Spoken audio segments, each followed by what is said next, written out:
Welcome to everyone to the Bookcellar's virtual discussion of Tom Mitchell's new book, Mental Traveler. And you're probably familiar with Tom's distinguished career as a professor at the University of Chicago since 1977. His work has been published in many journals, and he's also published many books, and he's been awarded numerous residencies and awards throughout his career. And tonight we're here to honor Tom's new memoir, Mental Traveler, which just came out on September 1st. Mental Traveler tells the experience of Tom and his family as they learn of and work through their son Gabriel's battle with schizophrenia. It is a raw and difficult journey, starting with the onset of Gabe's unexpected behaviors when he went to college, his many diagnoses and treatments, and the family's fight to work at achieving an independent life for Gabe until his death at age 38. And through this book, Tom allows us to get to know both the creative, brilliant, artistic Gabe and the struggling, acting out Gabe in a well-rounded portrait of mental illness and family. So it takes great strength and courage for a father to write this book about his son. And so you need a friend to help along the way. And this evening, it's our friend Rachel DeWaskin. Rachel is a beloved Chicago writer who has published in many genres, including poetry, memoir, essay, fiction, and young adult fiction. She is Associate Professor of Practice in Creative Writing, an affiliate faculty member of Jewish Studies and East Asian Studies at the University of Chicago. So for tonight's conversation, this will be hard. I'm going to ask you to leave your mute buttons on for the duration. If you have any questions for Tom or Rachel, you can write them in the chat. And then once we're at the question and answer portion of this discussion, I'll read the questions to them. So without further ado, I turn this over to Tom and Rachel. Okay. Rachel, do you want to say anything at the outset, just to introduce yourself further? I mean, Rachel's a wonderful novel. No, not even a little. Take it away. I think you should read to us, and then you and I will have a conversation, and we'll leave plenty of time for everybody to ask all the questions. Okay. I thought I would just read first from the first chapter. Gabe took his life on June 24th, 2012, a day that, just traumatized many of us permanently. But it was he did have a life. And so this book was an attempt to preserve and prolong what that life was about. Because he was not just a mentally ill person. In fact, one of the morals of this book, I hope, will be that no one is just defined by their illness or their disability. We're defined by what we do with the conditions we're given. So the book is called Mental Traveler, based on a poem by Blake with that title, a poem about a strange world, which is a kind of mirror of our world, but upside down. So here's the way the book begins. And I wrote these words the day after his death. In the fall of 1991, I received an urgent phone message from Gabriel, just a few weeks after he enrolled as a freshman at NYU. He had something important to tell me, and I must call immediately. Well, when I made the call, he got right to the point. Dad, he said, I've discovered the authentic way of life. It's obvious to me I have to give up everything and become homeless. Well, that's really interesting, I said, putting on my college counselor hat.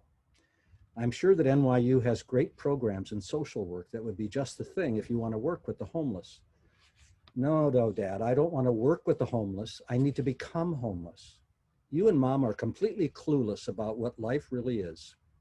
You live in an illusion of comfort surrounded by your books and records and your warm house. The homeless are the only people I've met here who are in touch with reality.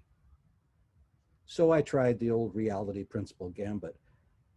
True, I said, they are in touch with reality, but it's a terrible reality filled with suffering. They go hungry, they sleep on park benches. But he was ready for that. What do you really know about it? Have you talked to homeless people? Hung out with them? You are the one who's refusing to see the reality. Well, this wasn't the first time Gabe told me how clueless his mother and I were. Gabe had spent his high school years roaming Chicago with his graffiti and skateboard gang, and I knew he had seen aspects of life in the city that were terra incognita to me in my cloistered academic life, or to my wife, Janice, a composer and performer in the city's avant-garde music scene. But becoming homeless, this was a new twist. The next shoe dropped when he told me that he needed an advance on his allowance because he'd given his book money to the panhandlers in Washington Square. When they would ask him for help to get something to eat, he would take them to lunch. When they told him they had no place to sleep, he tried to smuggle them into the dorm. But the people at the dorm don't like that much. They say it's against some policy, which is ridiculous because it's my room and you're paying for it. I have a right to bring my friends there, don't I? When he then told me that he had given away his winter coat to a homeless man, I decided to keep him on the phone as long as possible. First, by changing the subject to sports. We plunged into a discussion of the exploits of Michael Jordan and the Chicago Bulls and talked about catching a game together during Christmas vacation, which led naturally to, speaking of Christmas, Dad, do you suppose I could ask Santa for a new CD player? Absolutely, I said, and I can still feel the sigh of relief I felt at this return to normal materialism. I suppressed the urge to ask him where he was going to plug it in when he was sleeping on a park bench. What I didn't know at the time was that Gabe was falling into a mental illness that, after a 20-year struggle, would cause him to end his life. This is a story of those decades, a time in which he fought his way through the symptoms and the stigma of schizophrenia and navigated the labyrinth of the mental health system to achieve a measure of stability and an outpouring of creativity. In the final years of his life, he began to turn his artistic talents to the subject of mental illness itself, with the aim of producing a cinematic 9-hour Histoire de la Folie modeled on Godard's Histoire du Cinéma. In the winter of 2011, he made a 10-minute pilot for this film entitled Crazy Talk. His aims were clear. I want to put my illness to work, he said. My goal is to transform schizophrenia from a death sentence into a learning experience. Gabe thought his film would transform the valence of madness from negative to positive and make it a critical framework for understanding all human experience, rather than a label that stigmatizes and isolates those categorized as mentally ill. He wanted to examine the social and medical borders between sanity and madness, to see through those borders to a time when humanity could come face to face with its own incurable involvement in mental disorders. He liked to quote Michel Foucault's enigmatic prediction, "One day, perhaps, we'll no longer know what madness was. On that day," he thought, "we will see through madness, see it through to an unknown destination." His film was to provide a roadmap to that new world. The planet itself seen not as a violent madhouse, but as a safe house, an asylum for our crazy species. So that was, in a way, that is the whole story in a nutshell. There were many episodes in it, and I've been puzzling all day about what to read you from this. I thought that there are several episodes I could describe where you can see what it was like dealing with a person who's undergoing a psychotic episode. There are a number of them, and I didn't want to stress this that much because I am much more interested in the positive work that Gabe did with his illness, the transformation he made. But I do think it's important to to get some sense of what a psychotic break feels like, how it felt to be in his presence when he was undergoing one. So I thought I would tell a story that was witnessed by one of our listeners here, Florence Tager. Gabe had to drop out of NYU in his second year, but he was very high functioning most of the time, and he persuaded us to let him go back. And we decided best for him not to live in the dorm, not live close to Washington Square, where he was really serious about the homeless. So our dear friend Florence said it would be okay for him to stay in her apartment in Brooklyn. But that only lasted for a month or so, and he began to have a breakdown. Florence called and said, you know, I don't feel safe. He's acting very bizarrely. So I called and told him he had to come home, and he said, I refuse, I won't come home. So I got on a plane and flew to New York, walked into Florence's apartment to the following scene. He was surprised to see me. He said, what are you doing here? I've come to take you back to Chicago, I said. Not happening, dude. This is where I live and you can't make me leave. Gabe, I said, this is Florence's apartment and she doesn't want you living with her anymore. Well, let her move out then. I'm doing fine. She's the one whose life is all fucked up with her radical women's groups. All they do is yak about how terrible men are. I threatened to call the police if he wouldn't come with me. And he took that as a cue to run out of the apartment into the blizzard of 1994, one of the worst in New York history. The sidewalks were narrow trenches and snowdrifts up to the parking meters. I chased him through the streets of Park Slope, determined not to let him out of my sight.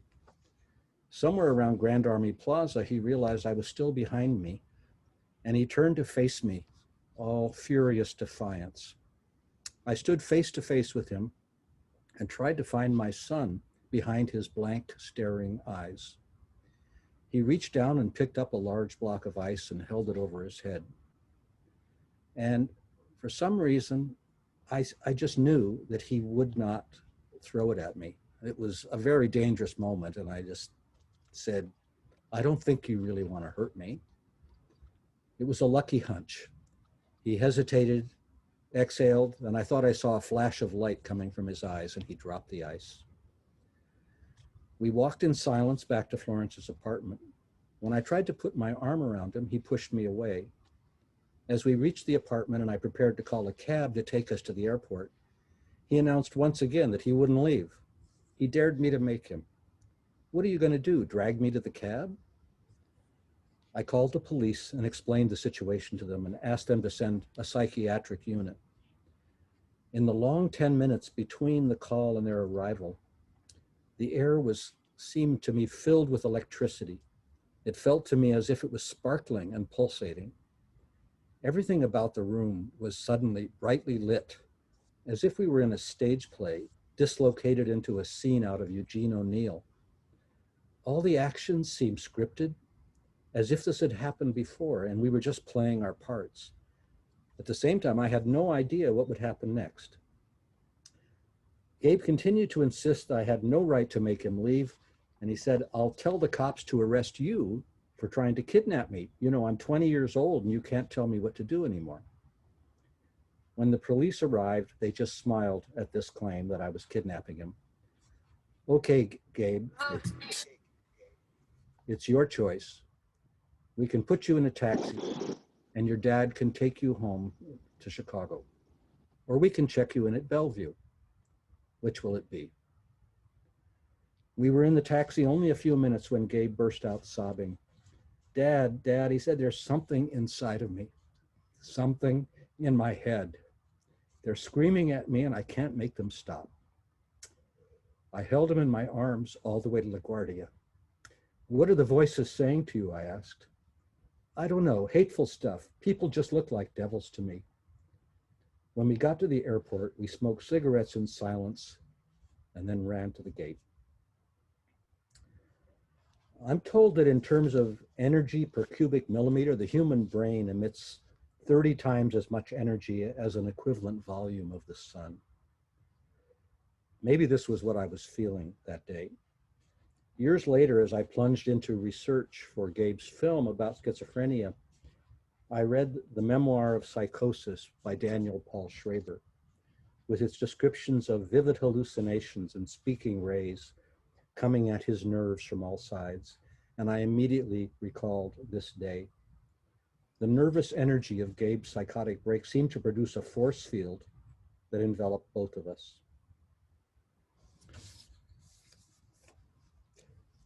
I wanted now to, I hope this won't destroy everything. If I share my screen, I wanted to show you some of his art. Gabe tried to tell the story of his own life, but he didn't do it in a book. He did it in a website called filmworks.com. Filmworks is spelled film with PH and works with an X. And you can see his website for itself. It's his way of constructing not only his autobiography, but an archive of all his films.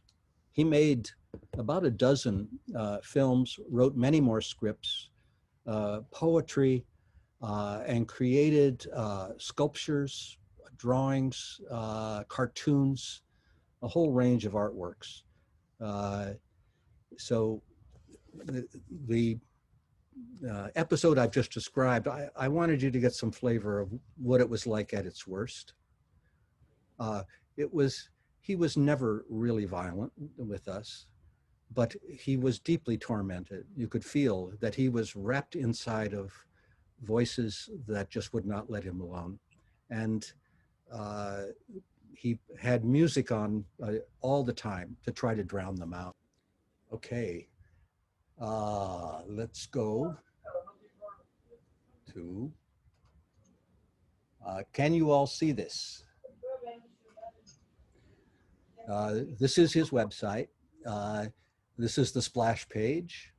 You can see it's a website of somebody who has a terrific sense of humor, for one thing. He is, Yeah. I'm hearing a lot of other voices. Are we still okay? This is his About Me stage, in which he describes his superpowers, namely the ability to communicate with boring people, and with the help of Dr. Strangefreund and Dr. Strangefreund's lovely assistant, he developed a miniature version of himself. This is a baby picture of little Gabriel, Alex Freund's son, on the day he was born. Gabe also announces he has the superpower of being able to get kicked out of prestigious universities and to drink coffee and smoke cigarettes at the same time. So that's the introduction to the website. This is one of his self-images as the G-Unit superhero. And I mentioned before, he was part of the Chicago skateboarding gang. Here's his self-image as an angel-headed skateboarding hipster. Yeah, bro, I'm trying. I'm on the burp again. And lots of scenes from the streets, because he felt that one thing he had that nobody else had. This is a colleague of mine Yeah. discussing his son who committed suicide. Oh my god. Okay, could you mute yourself, please? Could everybody He mute was yourself? schizophrenic. Could you mute yourself, Peter? Oh, me?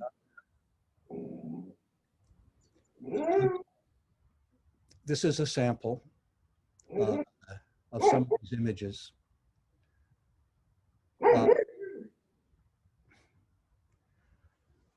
As he developed his art, one of the things he became interested in was geometry and the idea of an infinite grid, which was anti-Cartesian. It was a grid composed of only positive numbers, as you can see here.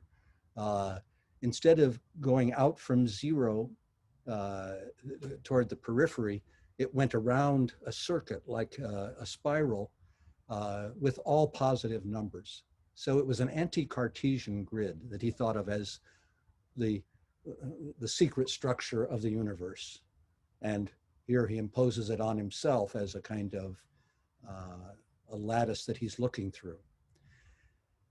This eventually developed into a model. He made many models of an infinite cube, which was to be a 3 by 3 by 3 foot glass mirrored cube with 10 by 10 by 10, 1,000 LED lights inside of it. And this is a picture of his sister looking into the infinite cube. This cube now exists at the Smart Museum at the University of Chicago. It was fabricated by Anthony Gormley, British artist, who befriended Gabe when we were in London and who asked after Gabe's death if he could make Gabe's cube. And of course we said yes. So I'm gonna stop sharing now and just read you a page or two from the end of the book, and then we can talk.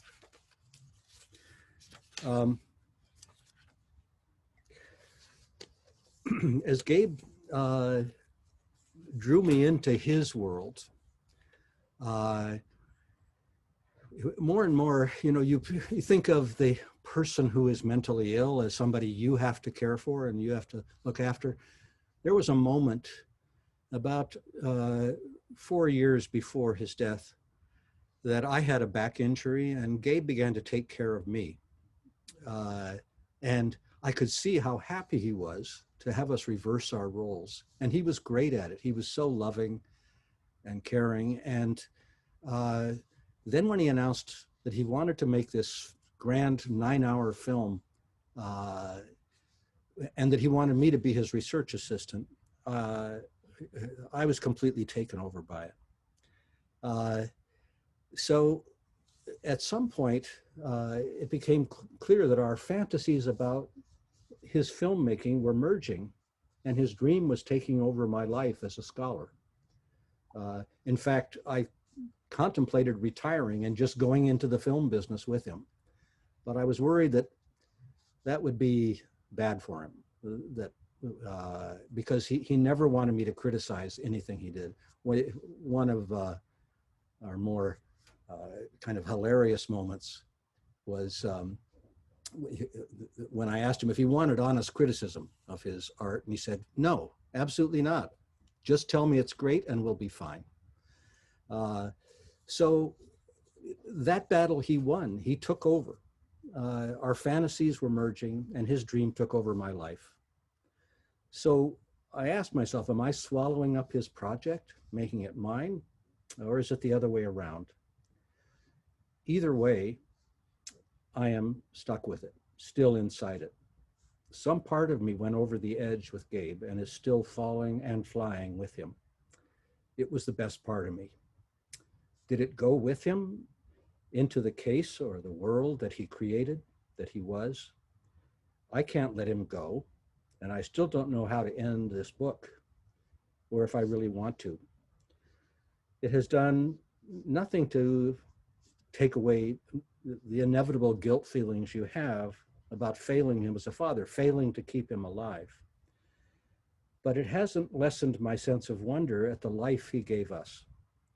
I never wanted to claim that he was a great undiscovered artist. He was not a Van Gogh, but someone who felt the level of ambition that Van Gogh was struck down before he was able to fulfill it. What he gave us was something more profound than what Foucault calls the oeuvre, the great body of work that an artist produces. What he gave us was an idea, a concept of transforming schizophrenia into something useful, putting it to work. And although he never completed his infinite cube, he did make a model for it. Anthony Gormley brought it into the world. He never made his 9-hour film or walked on the red carpet at the Academy Awards. but he gave me a model for how to survive and for a time prevail over schizophrenia. In the absence of the work, he gave me a job that will never be finished. And that's the story, the end.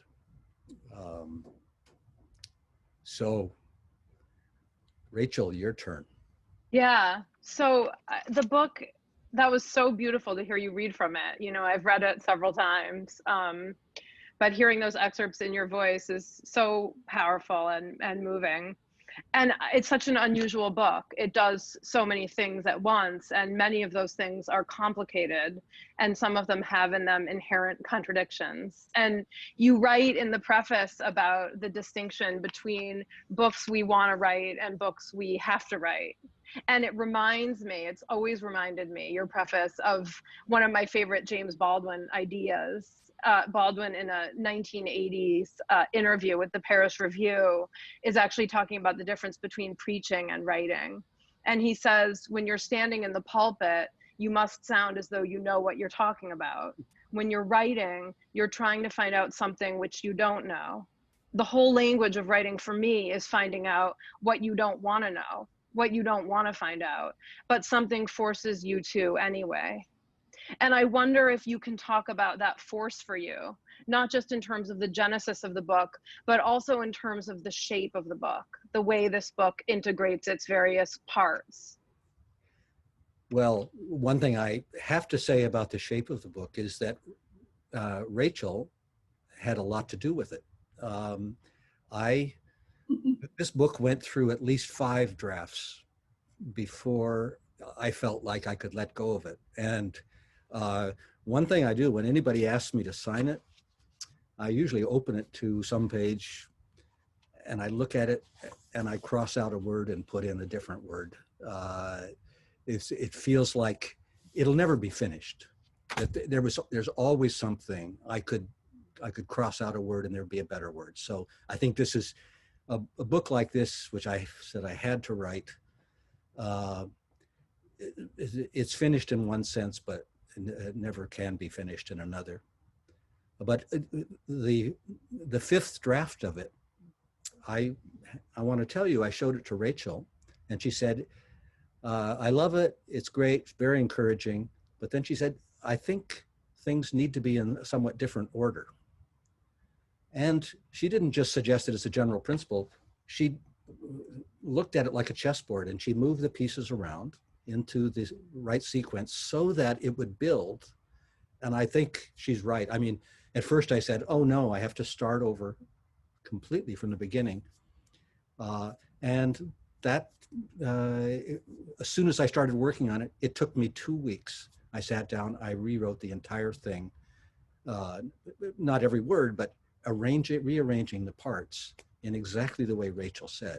Okay, that's an unbelievably generous response, but that's not at all Not what I what meant. you wanted to know. I mean, yeah. So I mean, kind of the many roles that you play in this book, right? You're a father, you're a narrator, you're a scholar, not only of Gabe's work, an intricate, detailed scholar of his work, but also a scholar of his life and of your connection to him, and of nuclear family in general, and of universal madness and singular madness, and universal grief and singular grief. And so what I'm interested in, I mean, the revision process is a torment for all of us, but I want to know how you came to work out those individual threads and weave them together, and how you knew to make a book that looks like this book looks, because it's unlike other books. Yeah, that's a kind of mystery to me too. I just kept, it took 8 years to write this again and again. And one thing I knew that I wanted to do from the beginning was to honor his project. I wanted this not to be just a story about someone who suffered, which he did, someone whose life was damaged and blighted, and who suffered from a disability. I mean, he became officially disabled. But I mean, I hope that people interested in disability studies, which we found ourselves immersed in, will see something in this, that disability produces difference in people, but sometimes a disability can be turned into something else. And he was determined to do that.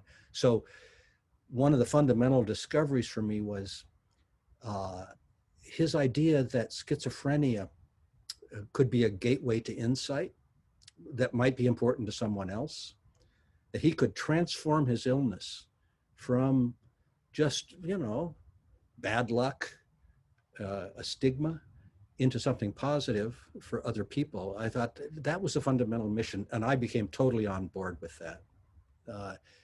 So there was a kind of, and that's reflected in the overall narrative of the book, in which, you know, he starts as my son, who's a victim of this illness, but by the end of his life, I was totally wrapped up in his projects, his ambition. At the same time, I also felt with him, his attitude towards schizophrenia was completely divided between, on the one hand, suffering from the symptoms, the voices, which were very real, but on the other hand, he said, the symptoms are bad enough, Dad, but the stigma is even worse. The minute you tell somebody, I have a mental illness, and they say, what kind? Oh, I have schizophrenia. I'm a schizophrenic. He said, it's like a death sentence, a social death sentence. He was terrified of being cast out for being labeled as that. And this turned him then into a militant for the mentally ill. He said he belonged to Mad Pride. He made it a political issue and said, we crazy folks have to get together to say we're human beings too. And of course, Janice and I really joined him in that quest. We joined the National Alliance for the Mentally Ill. We became supporters of Thresholds, which is this wonderful agency in Chicago that helps the mentally ill make the transition from halfway houses, hospitals, into work, life, and productivity. So, you know, his project and his desire for life became ours. In that sense, he was an inspiration to me. I feel like in a way there are moments in the book where it feels like he's co-narrating it with you. And a lot of the care you take with language feels percolated through Gabe's perspective on mental illness. I mean, there's obviously a tremendous amount of complexity in writing about mental illness, right? Without exploiting or re-perpetuating stereotypes or labeling from, you describe labeling as applied from without, rarely from within. Yeah. And there's a moment I want to ask you about, and then I'm just going to ask one more question actually about poetry, and then I'm going to turn it over. But the moment on 72 is about labels as diagnosis, right? You say this thing, the label becomes a prospective destiny, a fatal screen or grid through which one sees the individual. Madness is not so much a matter of seeing something definite out there in the world as it is a matter of seeing as, which implies hearing, describing, and narrating the whole discourse of labels and behaviors. I'm just curious through what processes you came to the final versions of your own language about mental illness. There's a lot of meta discussion of that in the book, but if you could just talk briefly about how you approached and conquered some of those challenges, I think it's one of the most interesting aspects. Yeah, well, there were times when we felt tempted to sign on completely to the anti-psychiatry movement, to renounce psychopharmacology, to say psychiatry is a hoax. There were others, and if I can just continue reading where you left off, we greeted each diagnosis, because there was more than one. Anybody who goes crazy and falls into the psychiatric system, language, is going to find themselves labeled in numerous ways, and then listen to people debating. Is it bipolar? Are you schizophrenic? Are you just depressed? Are you hysterical? Gabe wanted to change his own diagnosis. He wanted to have PTSD. And he invented a whole narrative of post-traumatic stress disorder for himself. And, you know, we didn't believe in it, but we also knew we mustn't argue with it. You know, you get to have your own diagnosis. So here's what, each time we got a diagnosis from a doctor, we had deeply mixed feelings. We'd say, is this finally it? Have we gotten to the bottom of it? Which passages in the Diagnostic and Statistical Manual of Mental Disorders can tell us what to expect and what to do? The naming of the illness seemed to have a kind of temporary palliative effect, as if the label gave us control. And then that control would slip away because we'd realize the label is not the issue. I mean, or at least not all of the issue. Sometimes a label can give you a guide to proper procedures, maybe even to the proper medication. We finally came to feel that insofar as the medications suppressed the voices, they allowed him to function. And that was a good thing. So we encouraged him to stay with the medication. On the other hand, he complained about the medication. As I think most people who have a mental illness and take medication, they aren't happy with it. They often say, you know, I want to, and his complaint was it was a sedative and it reduced his ability to function. So when he took, for instance, Haldol, he said, Dad, they say I have a thought disorder, but when I take the Haldol, I don't have any thoughts. I feel like I'm living underwater. So there is no magic bullet. We also began to feel like the whole line between normality and mental illness is one that we could see him crisscrossing, sometimes several times in a single day. And that the idea that all the rest of us are normal, bullshit. You know, we all have our own issues and our own struggles. It's another great strength of the book, actually, your ability to express multiple versions of truth, and Gabe's narrative about the PTSD and the head injury, and the idea that dreams have a place in our version of reality, and that there are many kind of shades of things that are true, and the things that matter to each of us can be true individually.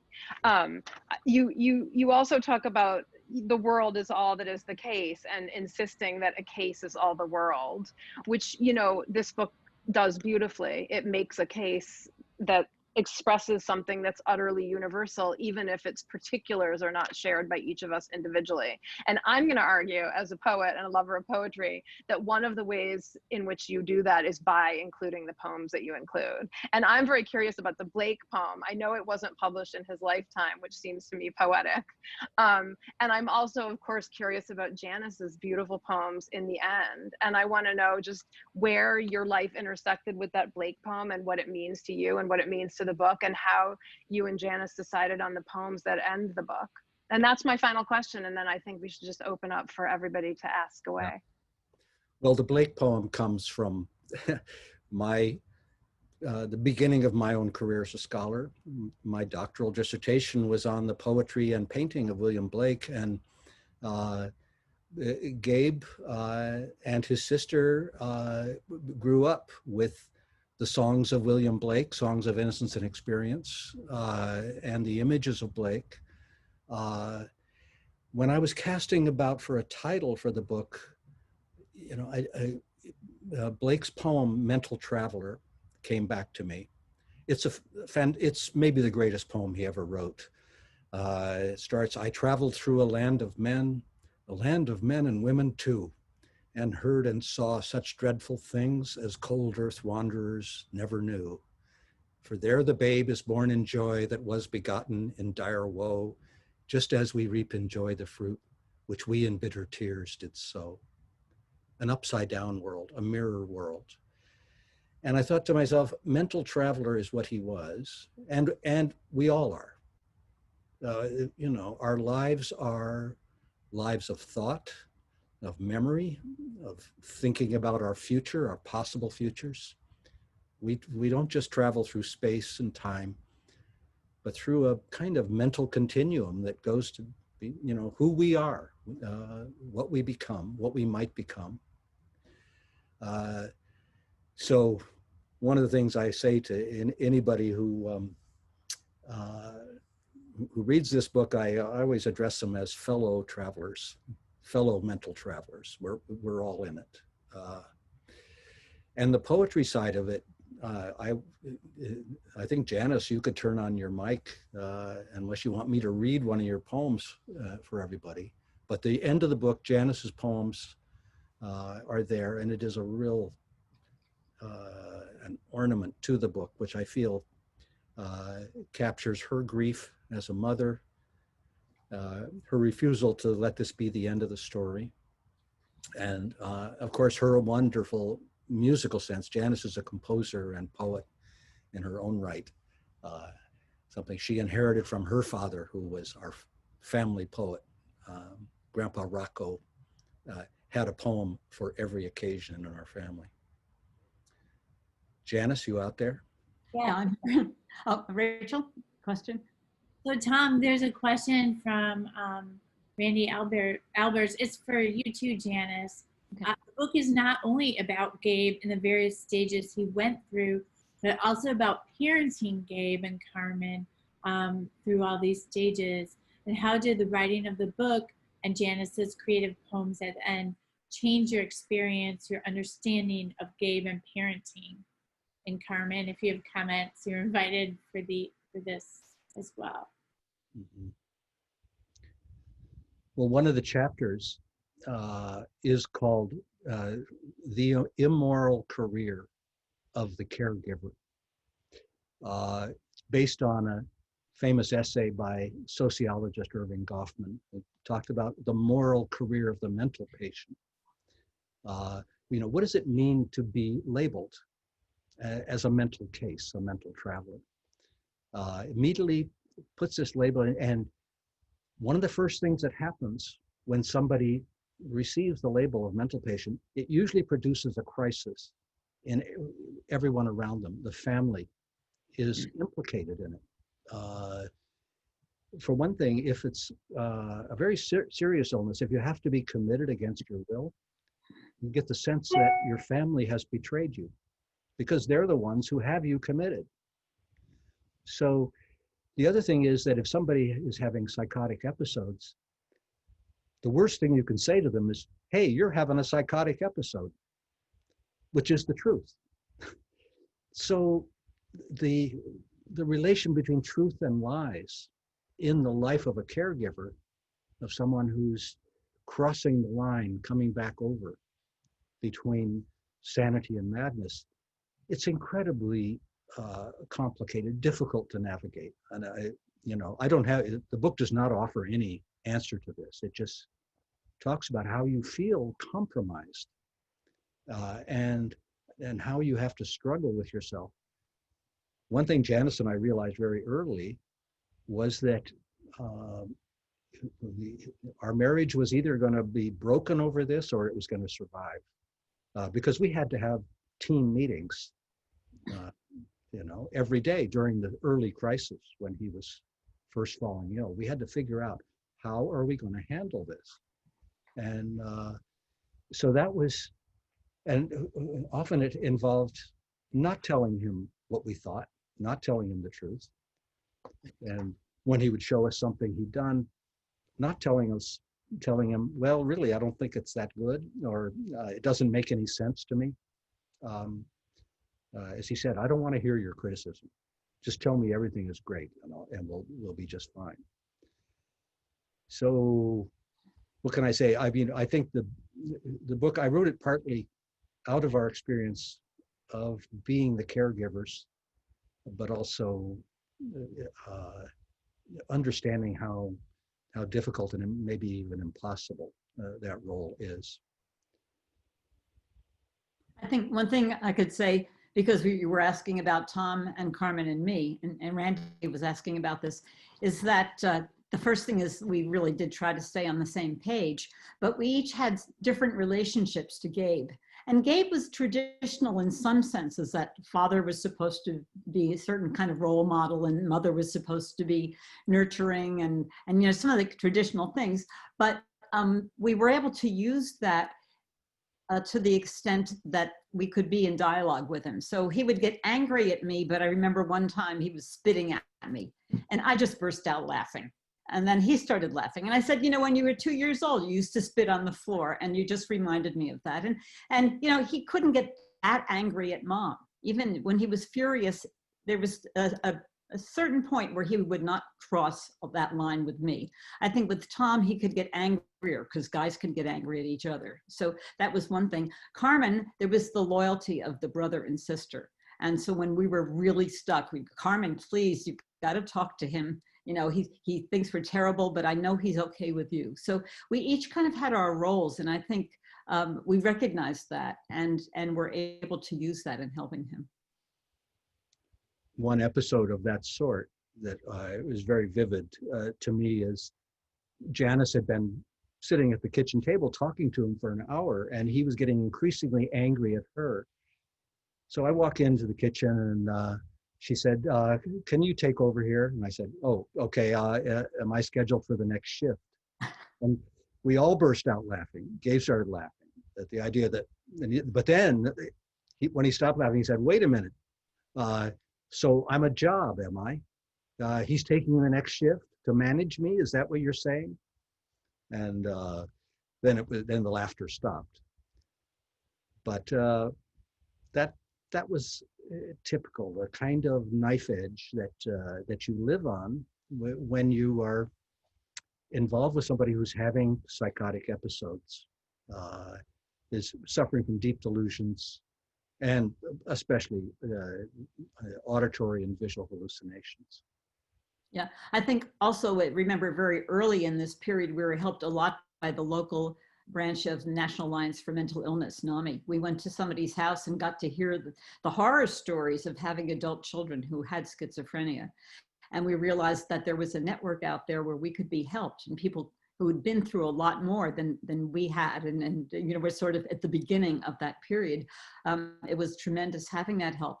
And then we both started reading in different areas. I was reading a lot about medications and about just other circumstances of how people who had children, or actually biographies, autobiographies of people with mental illness. And so we started getting a better picture of how a person who had certain thoughts could not maybe dislodge those thoughts. We might get into some argument about something that he was thinking he was able to do, and he would say, don't argue me out of it. And we recognized with enough reading that sometimes it was just impossible for him to see it from our point of view.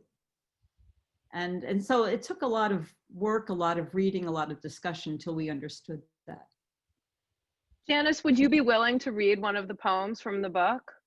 Yeah. Do you think the first one or the, yeah. Okay. The first one would be amazing. Yeah, okay. First about the poems. I'm not sure I got this idea, but when my mother passed away, I started writing her letters. And I don't know if someone else told me it was a good idea, but it helped me in mourning. And I actually wrote her eulogy maybe an hour after I heard that she had passed. And I just felt, I think I can express myself this way. So when Gabe passed, this was, I had begun part of this, I think, within a day or two, and it's June 27th, so it's 3 days after. And it's called How Can You Be Gone? How can you be gone when all around you swirls the love for you and from you? How can you be gone when yet we see your sculptures, drawings, photos, films, and videos, read your screenplays, hear your songs? When we see you in our mind's eye, walking, floppy hat and baggy pants and backpack, cigarette, quiet, staring, thinking. Do we know what you are hearing? What your mind wants you to follow? Why it pushes you from all who love you, want to love you, hold you in their hearts? You are gone, you are gone, you are gone, you are gone, you are, you are, you are. You exist now in another form, a form we make of memory, writings, visions, objects. We will not have your humor, your embrace, concern for others, your moods, your anger, your painful accusations, your beauty, your playfulness, your energies, your joy, your helpfulness, your growth, your ever new abilities.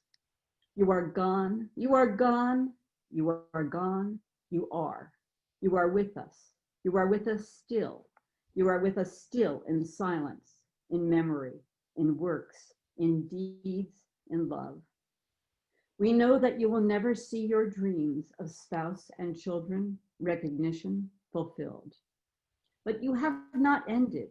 As you have said, thoughts travel faster than the speed of light, and love can last in depth forever. Although you gave up life, I cannot give you up. I will not give you up to death. I will not give you up. For me, you are not gone. Forever for me, you will not be gone. We will try with all our love to make you live for the rest of our lives. You are not gone. You are not gone. You are.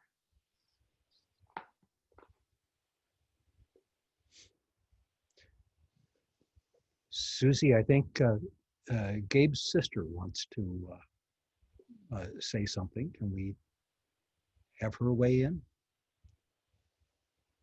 Carmen, are you there? Yes.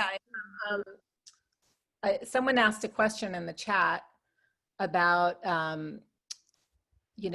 being the sibling to somebody who is going through this, and how I think they referred to the person as the good child or the silent child.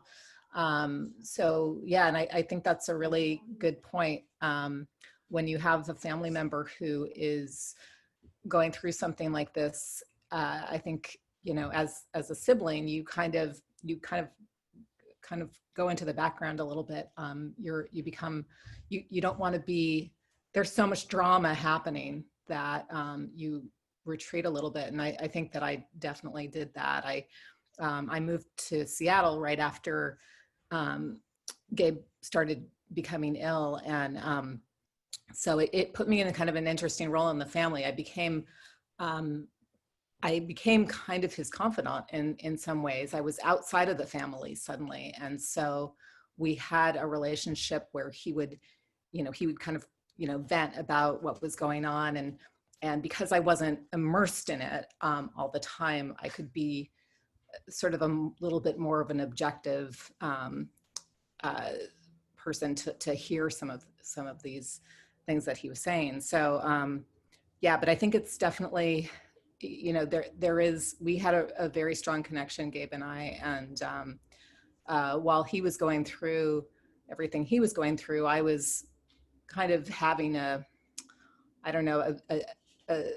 think a reactionary experience to that, that I kept very quiet about during the time. I don't know if that answers that question, but.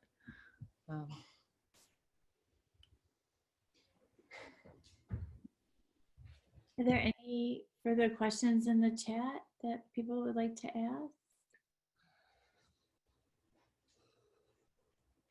I'm just looking at the chat to see.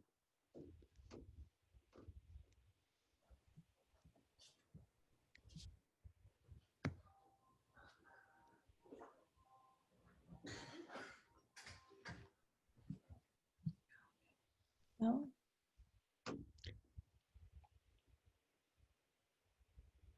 There's a couple comments here.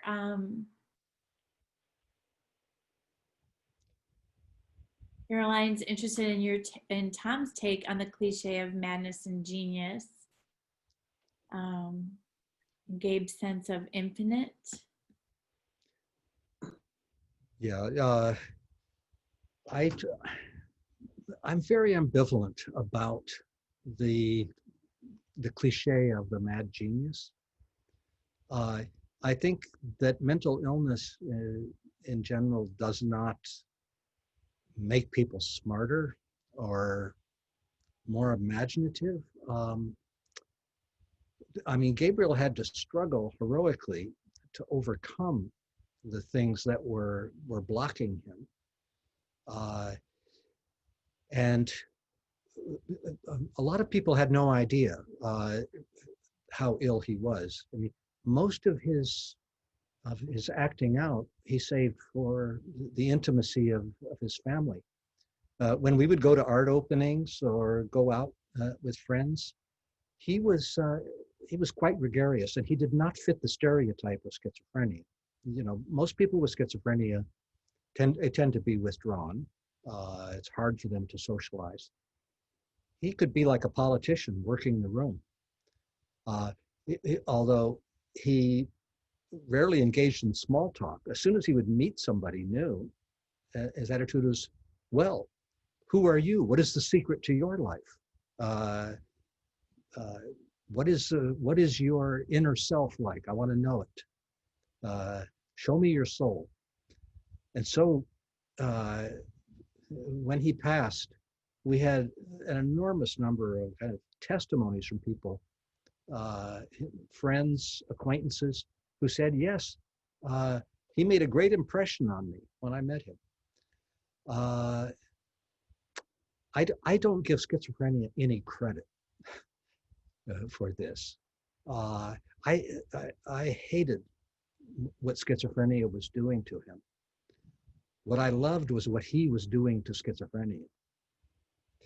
He was, like he said, one of his favorite wisecracks was, well, if I'm going to be crazy, I want to be really good at it. I'm going to be the Michael Jordan of crazy. So that's what, the idea that madness and genius, you know, that they are near allied,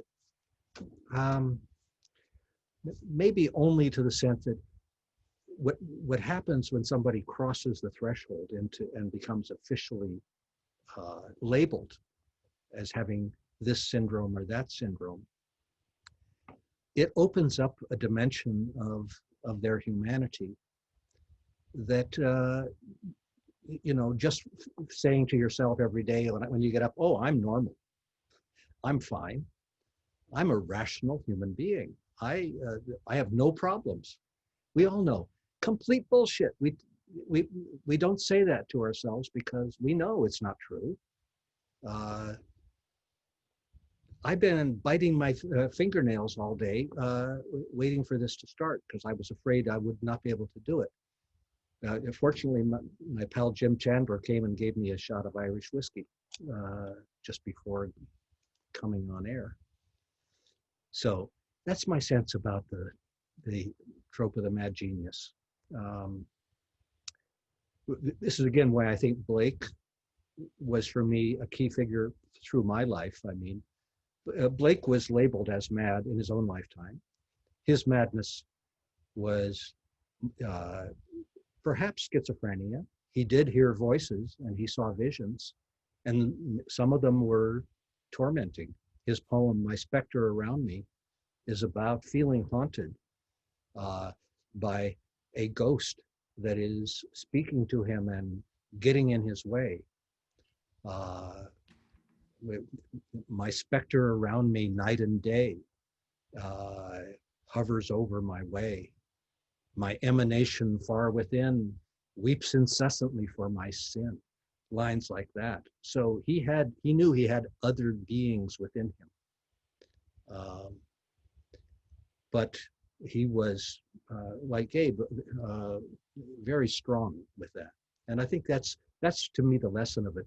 We're all crazy at some level. And the question is, what do we do with that? What do we make out of it? He made something that was beautiful and important to us, and I hope now maybe important to more people. So Tom, there's a couple more questions here that we'll take. When you attending NAMI, can you comment on that? And did you find that depressing? And do you know if Gabe stayed on his medications till the end?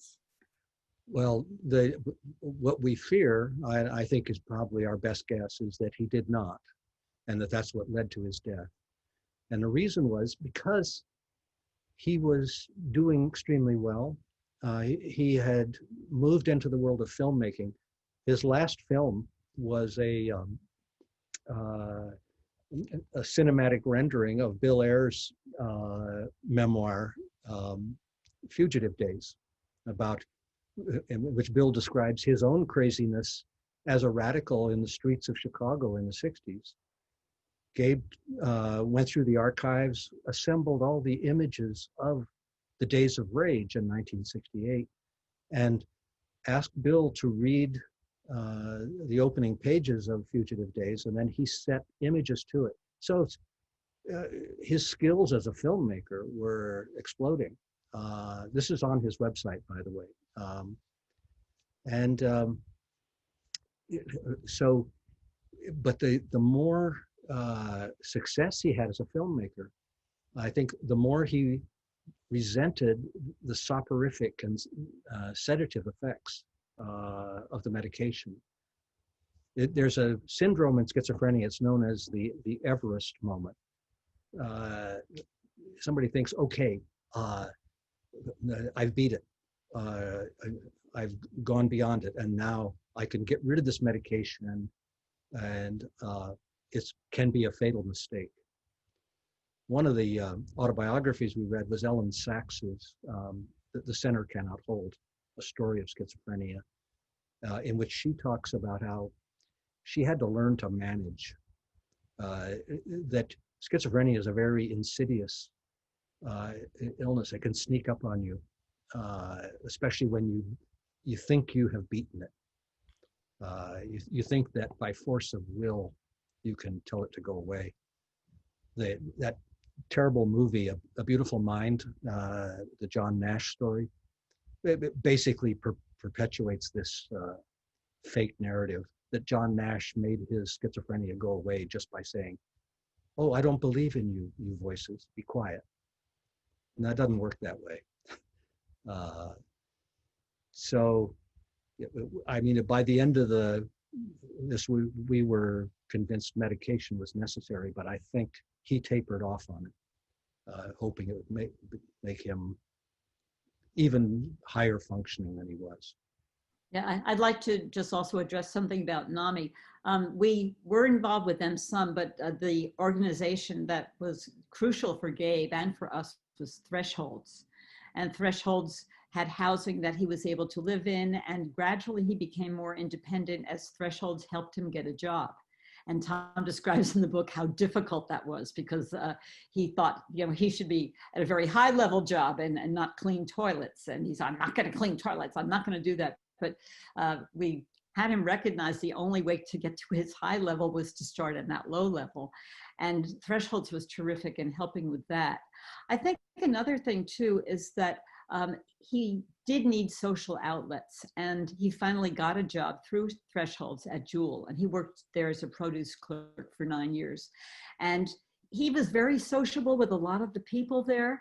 So that was one area. And as he seemed to be more comfortable in the world, the kind of regular world, he also got involved in the arts. And I had been working and doing a lot of performing with students from DePaul who were working in galleries. And Gabe we were both with the same group, the same performance group. And so he was finding friends who were making films. And then he helped with our music ensemble, Q. He did some filming for us. And he was the schlepper. He would carry the percussion instruments. So I think his sense of needing to be helpful and useful was very important to him. And that was a part of his sociability, that he could help people.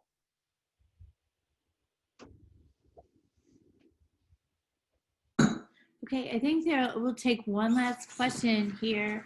How do you think about collective madness disguising as reason and madness as a radical expression of subjectivity?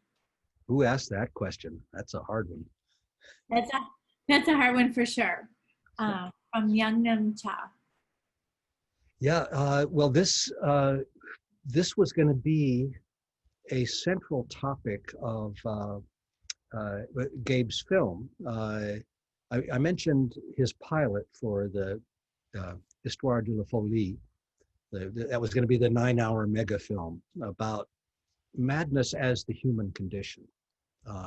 That is the whole spectrum.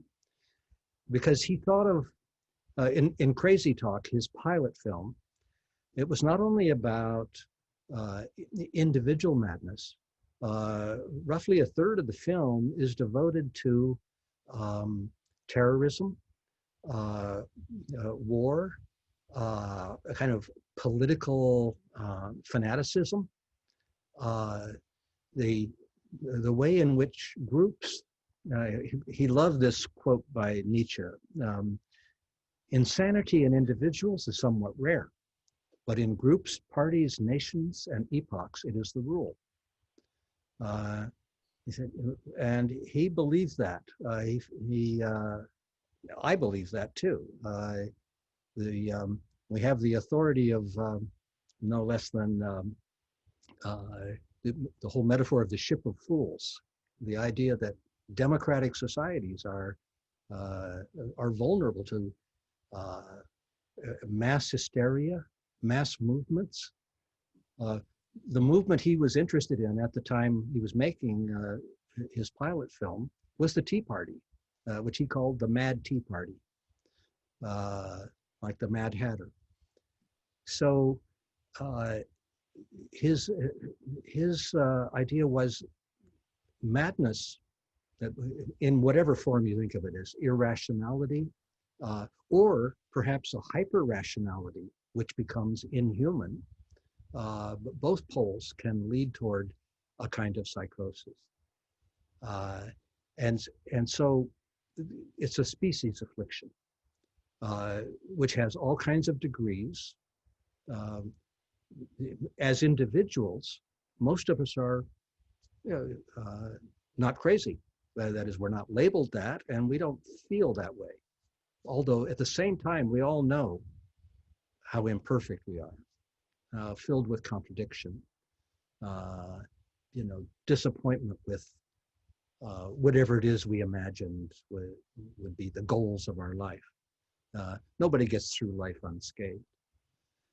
But as a collective, when you think about, as he was becoming interested in mass movements and mass hysteria, of course, if he had survived to see where we are now, I mean, we have a country that has gone crazy.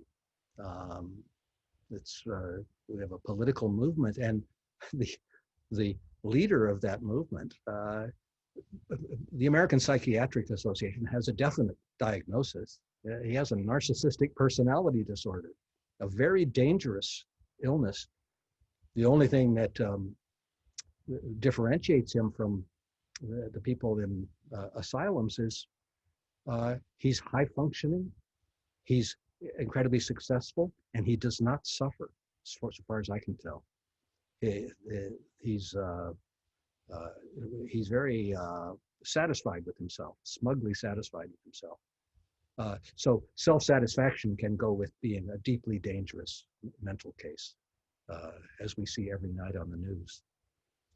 So that was where his film was going to go.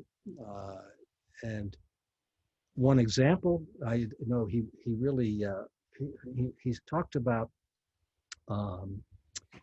collective morality on the one hand, which tells us, do not kill. But he says, what happens then when you go to war and you join an army? Then the mandate becomes commit suicide for your country and kill for your country, and that becomes the ethical framework. The U.S. has the biggest, most powerful military in the world, and he was very conscious of that. I showed you earlier an image of figure of Jesus, the Abu Ghraib man, and his self-portrait between the two of them. The torture victim on the one hand, the victim of a kind of religious sacrifice on the other, and himself caught between the two. So collective, communal, social forms of madness were really essential to what he was trying to get at. Since that was the last question, and we're about to, say goodnight for the evening. I just want to tell you, you can tune in next Thursday at this time, and we'll move this movable feast to Los Angeles, and an independent bookstore called Book Soup, and I'll be in conversation with Rachel's father-in-law, Bill Ayers, and we'll read different parts of the book. So if you're free next Thursday, same time, same station, we'll get I hope not just a repetition of this, but a whole other take on it. But this has been fantastic, and I want to thank you all for tuning in. It's just, it's amazing to see all these people who knew Gabe and are here. I can't bear to let the evening end without telling you about the picture on the cover of this book. This is Gabriel at in a monastery overlooking the Mediterranean Sea, just outside of Nice. I had gone, I took him with me. He was kind of up and down. This was in the early 90s, as he's going through these episodes, and he would go through an episode and then come out of it. And we'd think, okay, well, that was a phase. Maybe he's over it. But this particular episode, I was speaking at a conference in Nice, and he'd come along with me, and all of a sudden I realized at the opening reception, I couldn't find him. So I went looking for him, and I found him under a staircase, huddled up in a fetal position, sobbing. And so I tried to comfort him, and he just got angry. He said, you should know what's wrong. And I said, I don't. What is it? And I calmed him down enough. I went to the organizers and said, we have to go to our apartment. My son's not feeling well. So they took us to the conference venue, which was in this monastery. It is a real place.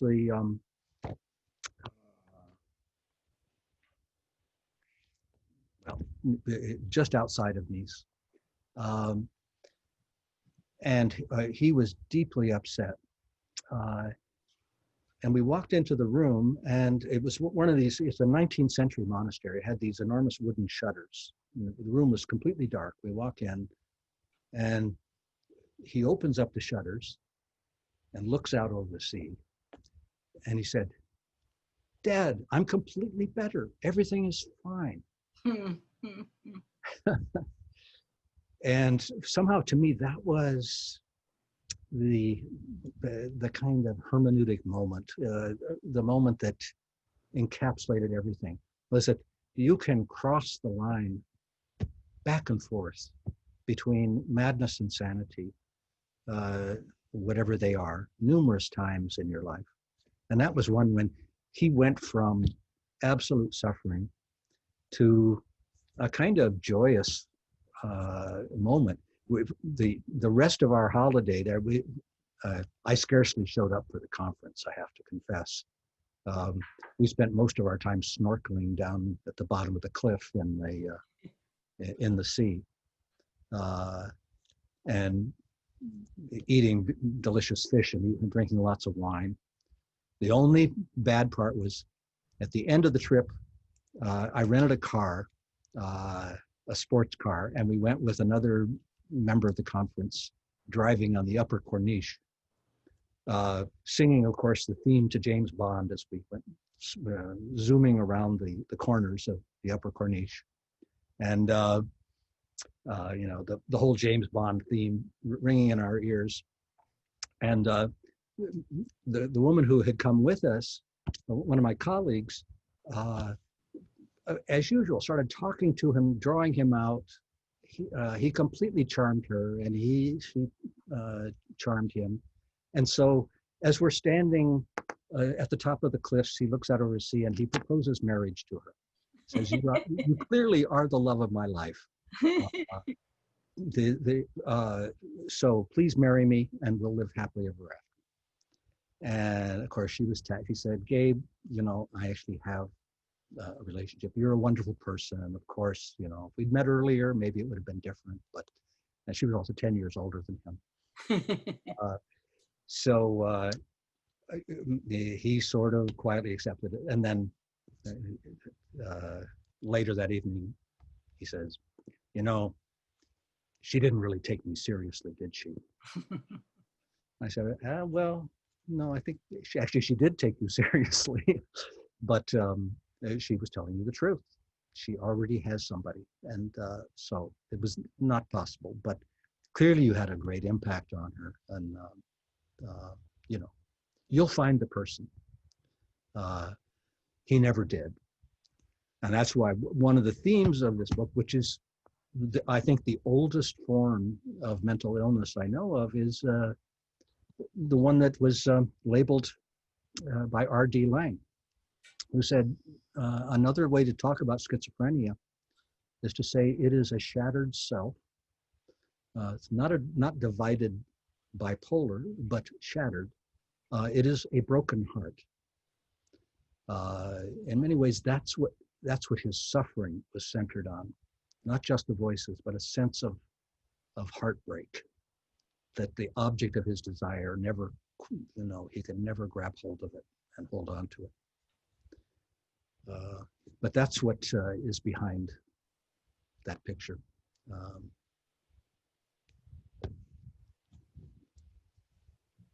A big thank you for everyone for being with us this evening, and to Tom and Janice for sharing all these tender personal memories and experiences. Thank you for this evening. Thank you all for being here. And thank you all. You I all. really appreciate this.